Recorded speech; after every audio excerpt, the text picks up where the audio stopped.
Harrison Phillips, welcome to the Minnesota Vikings and all of the other news coming out of free agency, Greg Joseph, all that stuff. We're going to update you on the cap and all of this, but of course it is a mailbag, so let's keep it going here on the Locked On Vikings podcast. Ooh-wee! You are Locked On Vikings, your daily Minnesota Vikings podcast, part of the Locked On Podcast Network. Your team every day. What's going on, everybody? Welcome to another episode of the Locked On Vikings podcast, part of the Locked On Podcast Network, your team every day. As always, I'm your host, your pal, and the kid you copied off in math class. My name is Luke Braun. You can find me on Twitter at Luke Braun NFL. You can find the show on Twitter at Locked On Vikings. And thank you so much for making Locked On Vikings your first listen of the day. Today is Tuesday. That means it's Twitter Tuesday. These episodes are always about your mailbags and your questions and stuff, but sometimes we got some news, but luckily people tend to ask about it, so that's how we are going to do this. If you have a question for Twitter Tuesday, you can always send it to me at Luke Braun NFL on Twitter, at Locked On Vikings on Twitter. You can send it an email to lockedonvikingspodcast@gmail.com, or there's a Google form in the show notes if you got something longer form that I can handle. You can handle that. So let's go to the first one. Cody Newth asked, about 4 hours before the Vikings answered this question for us, what nose tackle are the Vikings signing? I'm pretty sure this was a joke question, and it was like, oh, they're going to just sign another defensive tackle. And then they did. It's kind of funny. So they signed Harrison Phillips, who is a defensive tackle from the Bills, played a lot of nose tackle, played a lot of one technique, really big dude in the middle. He doesn't look as big as he should be, but he has a lot of the power anyways. He just doesn't have the body type, but he plays like he has the body type, so it doesn't matter. It's just aesthetically kind of weird looking, but that's kind of what you can know him as. And he's a very, very good run defender. He's got phenomenal technique, and he's got all the power you ever need, and he can stack and shed blocks. He can defeat double teams. There's one clip, I posted it on Twitter, I'm like obsessed with it, of him just like knifing through a double team, and the double team is Ryan Kelly and Quentin Nelson. Like, that's like the most powerful double team in the league, and he just knifes through it easy for a big tackle. So I like Harrison Phillips. I'm pretty excited about him joining the Vikings, but obviously the ramifications are really interesting. So we got to talk about the contract. $19.5 million over 3 years, so that's $6.5 million a year. Pretty small, to be honest. Nose tackles are never like the big ticket, giant contract kind of position anyways, but that's still like fairly low impact considering how big the cap has gotten and will continue to get. I posted what like a mock structure, what a structure might look like as of this recording. I don't know the full structure. Also, as of this recording, I don't know what's going to happen to Michael Pierce, who currently plays the nose tackle position. There is certainly a place for both of them. I'll explain that in a second.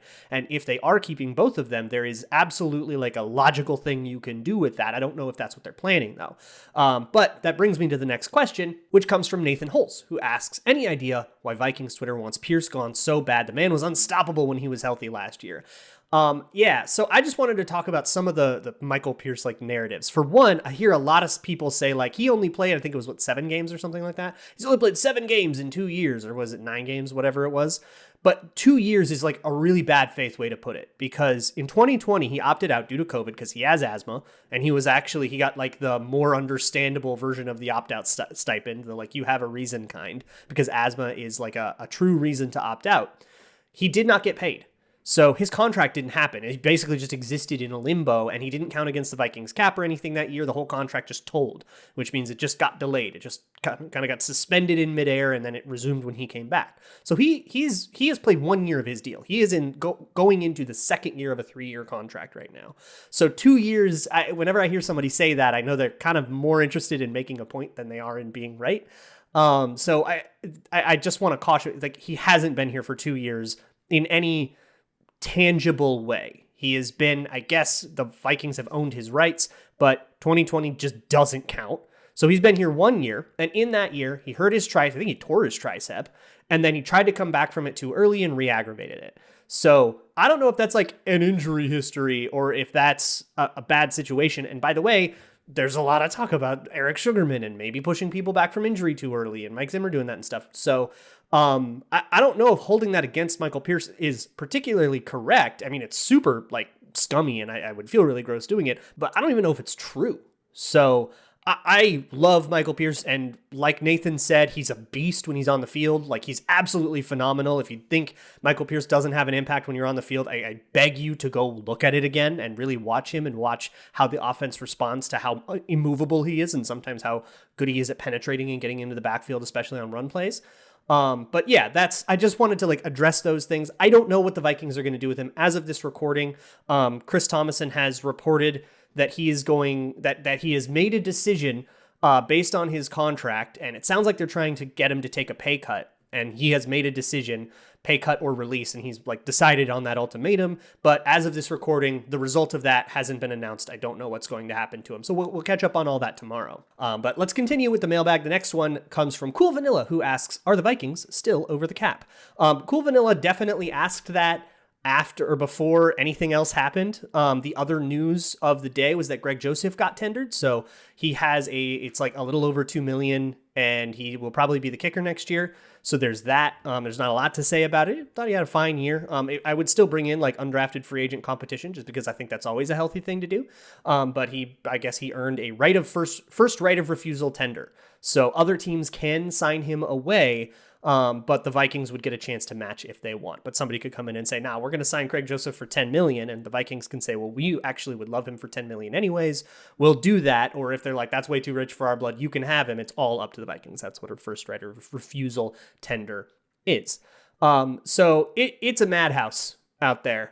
There's a whole bunch more questions I want to get to as well. Some stuff about Kirk Cousins and all that. So we're going to get to that. But first, look, the tournament is coming. I believe it starts tomorrow. I think the first four starts tomorrow on Wednesday. So get your Grambles in, get your brackets done. No better place to do that than betonline.net. And you can bet on everything: pro basketball, hockey, baseball futures, tennis, golf, MMA. You can even play your favorite Vegas casino games. Whatever it is you want to gamble on, you can head over to betonline.net and do it. They've got a cool player prop builder so you can build weird parlays. They have a live betting apparatus that's super sick.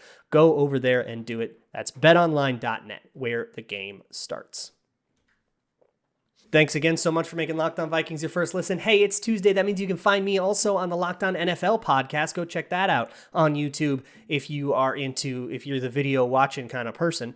Let's move on with the mailbag. The next one I'm going to answer comes from Josh S., who asks, do you think Kirk playing for Kevin O'Connell versus Zim will do anything for his confidence? If so or no, what might that look like on the field?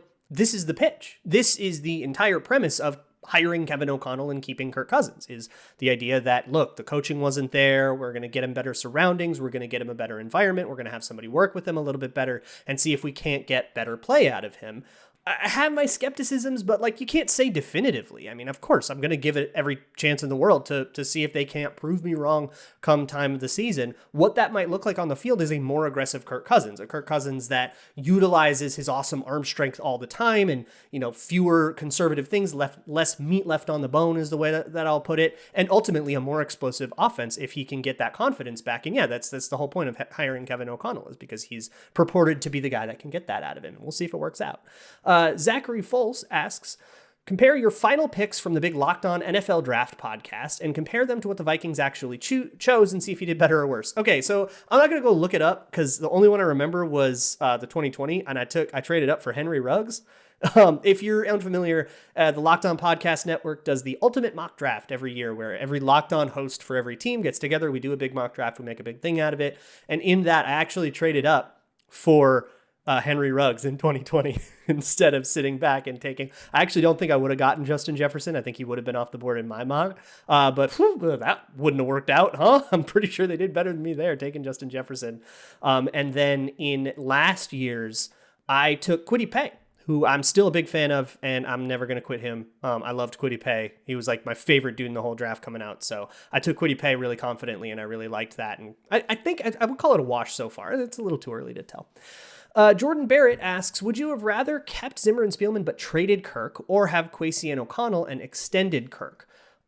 This is pretty tough. I was pretty open. Like, it was time to get rid of Zimmer and Spielman after those years. But the idea of, hey, Zimmer and Spielman, it's not their fault, it's more Kirk's fault, is probably more closely aligned in my opinion. So I guess I would take that, but I'm not going to say that very emphatically. I think there's still a lot of problems with Zimmer and Spielman that you'd kind of have to find a way to solve also.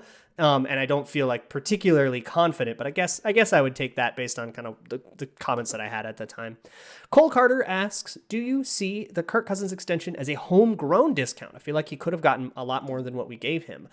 I will say I was surprised in that way. I thought he would get more money. All the extensions that I pitched on this show in terms of like mock off seasons and rebuilds, I did a whole show dedicated to what the extension would look like. I kind of assumed $40 million a year was my number. And I assume 2 years, $40 million a year. And then how do you structure that? 1 year at 35 a year is pretty significantly lower than what I thought. One less year, $5 million less. That's a good bit. I don't know if that's necessarily homegrown. I think that's more, let's not lock ourselves into this too much because we don't know how well we're going to work together. And I mean, they're still very locked in for 2 years, right? But it'd be a much different vibe if they locked them into themselves for 5 more years, right? And of course, Kirk Cousins just wants to constantly be coming back to the negotiating table. I think that's how he makes his money. That's his business strategy. It's a good strategy. And I think more players probably do it. But I don't think he'll ever sign that kind of long-term deal. But yeah, it was less than I thought. Alexander the Dane asks, put yourself in Kwesi's shoes. With an approach based in analytics, what positions are better to address in free agency versus the draft? So I don't have this model in front of me, but I can at least tell you like how I would approach a model, like building a model like this. For one, it would be a lot about where are resources most well spent. Like, for example, free agent nose tackles are probably going to be efficient a lot of the time because the nose tackle market, I think it just underpays for nose tackles. I think just all nose tackles are cheaper than they should be. I think they have a much bigger impact on their defense than their cap hits reflect. And therefore, a free agent nose tackle, go find the best free agent nose tackle you can, and that guy's probably going to be a good deal. And then conversely, where is the market oversaturated? Where is it overpaying people? Wide receivers are getting a lot more money. They're getting a ton of money. Why? I think wide receivers are super, super important and definitely deserve it, but drafting them might be very, very efficient there. And also, this model will take in the strength of each class. So this model would change every year. If it's a strong nose tackle class, well, screw the money thing. I'm getting a player from the pool of good players. And if it's a really bad wide receiver class, I guess I'll just bite the bullet and go for free agency there. There's a preferred way to do things, and then there's the correct way to do things, and you have to take in all those circumstances at once. Mossatron asks, if we restructure Kendricks and keep him on, do you see the new regime moving him outside and utilizing his elite coverage ability while saving his body from constant contact, possibly lengthening his career? I definitely am sympathetic to the idea of like, lengthen his career by getting rid of him. But part of his job is contact. So if you take that job away, you're kind of ending his career in a way because his career is contact. But I get where you're coming from and trying to, keep him from getting injured. I think the new athletic trainer and the sports science and all that stuff is aimed at that end. But when it comes to moving him to the outside, he ends up on the outside a lot just because of the nature of how coverages work. You end up carrying crossers and stuff. So he does end up being utilized in coverage a lot. But I think his role, if he does stay on, looks a lot like Roquan Smith's in Chicago. That's the same scheme more or less, but he's kind of the one off-ball guy and he's roving all over the field and he's going to lead the team in tackles by like 40 tackles. That's going to be the kind of role you see for Eric Kendricks if he sticks around. And if he doesn't, you're going to replace him with like a lesser player and you're probably going to balance things out a little bit differently.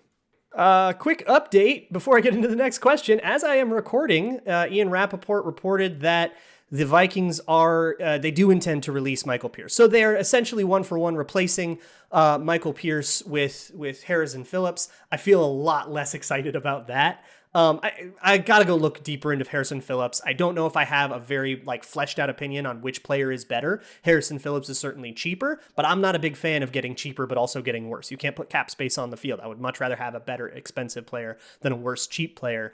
And I think it really sucks that, you signed Michael Pierce to a 3-year contract and he only played 1 year of that contract and there'll be no comp picks of that. So update there.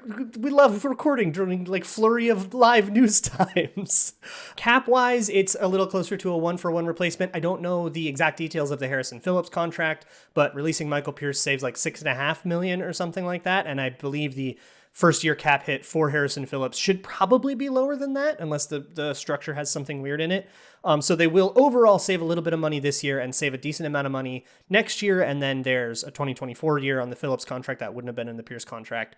So that's the cap implications, I guess. So we go from Pierce to Harrison Phillips and we save a little bit of money doing it. And I don't know if that's a better player or not. I'll get back to you on that. So look, that's the game. Hey, sometimes you get surprised in the middle of your show, but you don't want to get surprised by your car needing maintenance. If there is a light that's on or a funky sound or something, you got to get that checked out. But the problem is, and it can be really scary, that's kind of expensive sometimes. So let me try to save you a little bit of money by showing you rockauto.com. Rock Auto is a cool website that aggregates all sorts of car parts and stuff. So if you do need a repair or something, if you're a do-it-yourselfer, it's a great place to go get your parts delivered straight to your door, all from the same manufacturers the mechanics use. You're getting the same parts. You're just cutting out a middleman, saving a little money. And you can even order that part on Rock Auto, take it to your mechanic, and say, I just want to pay you for the labor, and most mechanics will be into that. So you can try to save a little bit of money that way, a little cheat around the system. So don't go pay 30, 50, even 100% more at like an auto parts store or a mechanic. They're going to upsell the crap out of you.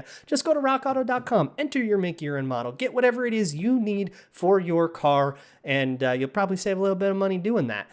Make sure you let them know at checkout in the How You Heard About Us section that Locked On sent you, because if you don't, ZD and Zoe will start cutting the rest of your favorite Vikings defensive players in the middle of Locked On Vikings podcast recordings. Rock Auto, amazing selection, reliably low prices, all the parts your car will ever need. All right, moving on with the rest of this Twitter Tuesday mailbag. I'll get to as many of these as possible. Might not get to all of yours. Of course, we had some news to go over. So let's move on. The next one comes from Kyle Slaby, who asks, is a trade of Hunter and signing of Zadarius Smith a net positive for the team? This depends on your opinions of Danielle Hunter and Zadarius Smith. For ease of it, I'll call it a wash, but whichever one of those players you think is better, that's the one you should want on the Vikings. I feel like it's probably obvious. But calling it a wash, trading Hunter away and then getting Zadarius Smith, if Zadarius Smith is cheaper, then yeah, that's a net positive because you save resources and you probably get draft picks as well. So sure. But if Zadarius Smith isn't a better player than Hunter, I wouldn't want to get worse in order to get resources.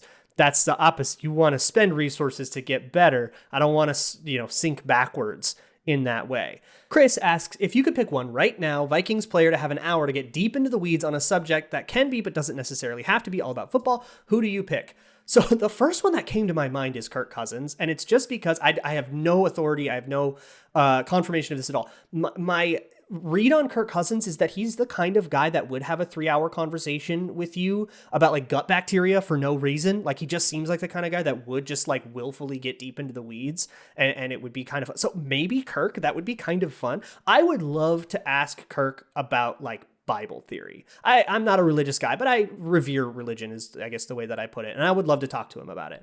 I would love to talk about cooking with Dalvin Cook. He's very into, which is hilarious and ironic because of the name and stuff, but he's really into it. And I would love to talk to him about that. Next one comes from Observed Idiocy, who says, is the Vikings cap genius Brzezinski just like a guy who is good at repeatedly transferring high credit card balances to new cards at low introductory rates until it hits the fan, or at best makes indefinite mediocrity the limit?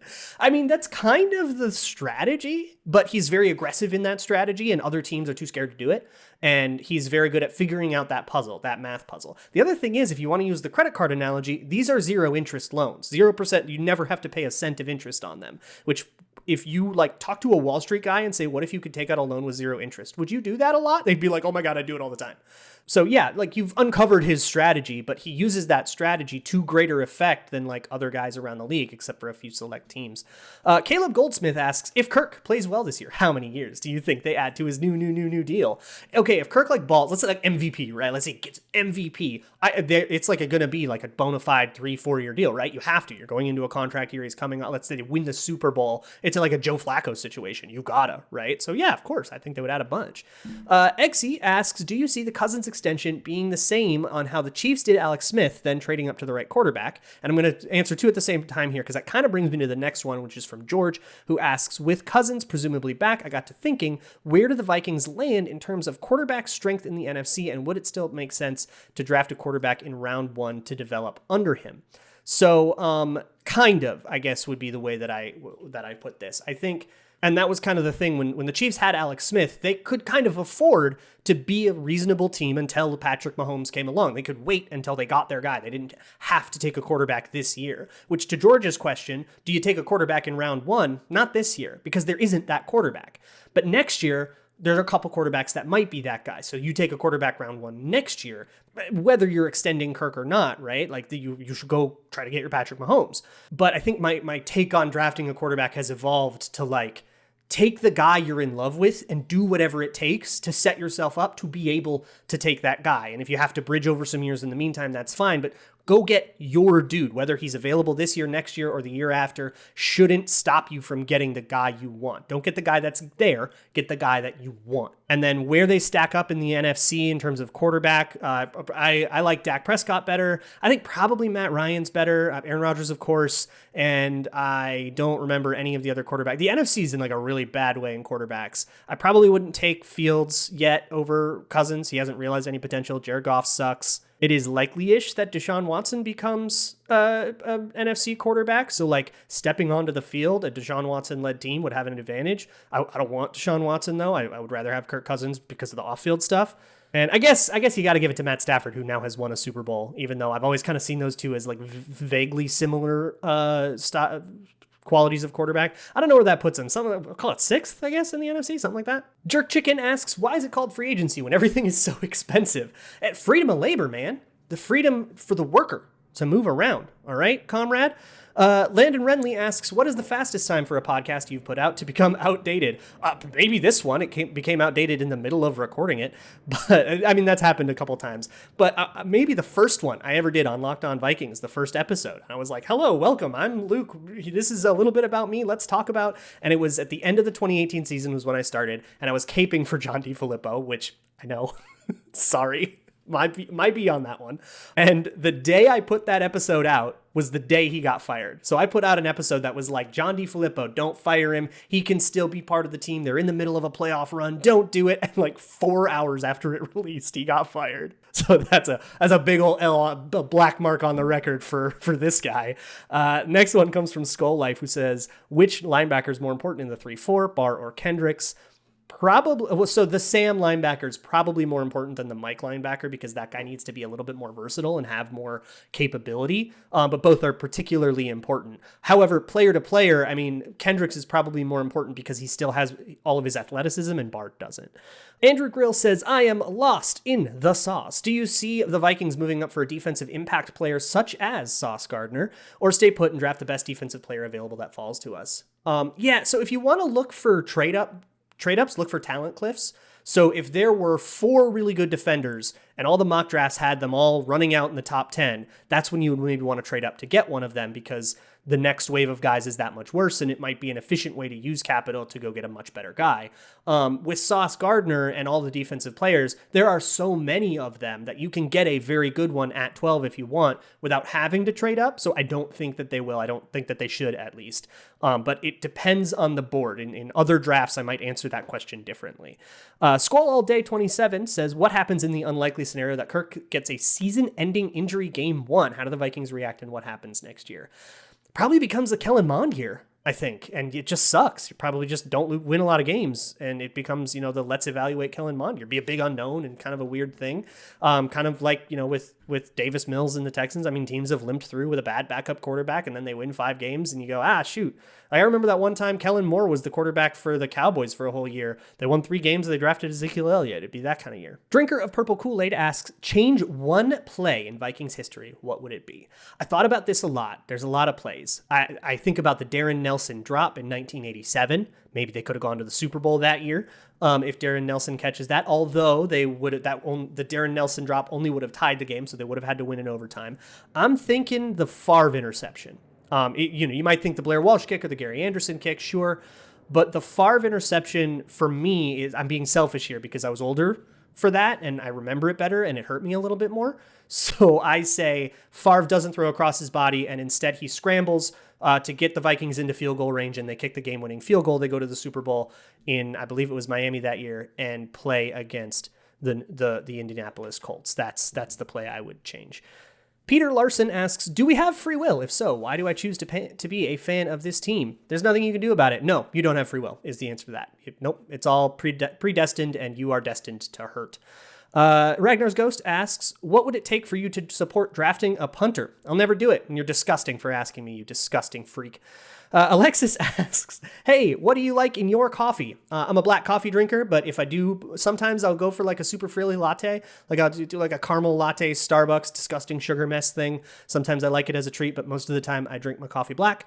And then last one comes from Riley Osborne Hudson, who asks, what is your opinion on humans surviving on a cow-only diet? My first thought is that doesn't sound like a great diet. I'm sure there's been more research done into this, but of course, only cow parts, you're going to miss out on a lot of vitamins and minerals and things that you would get from vegetation and stuff. Also, my next thought is that's horrible for climate change. If all humans survived on a cow-only diet, that would be a terrible thing for the climate. So much more methane production to support a population that way. So my opinion is, not a very good idea. We're going to catch up on everything tomorrow. Maybe I'll have a better Harrison Phillips, Michael Pierce take sometime later when I've got a little time to breathe. But we'll talk about it all. We'll keep up on everything. Tampering is just now started, and it's going to be a crazy couple of weeks here in Viking Land. So I hope y'all want to come and hang out with me on it. Go check out the Locked On NFL Draft podcast. In the meantime, if you need something to fill the time while you wait for the next Vikings move, get to know the draftees a little bit. I will see you all tomorrow. And as always, Skol.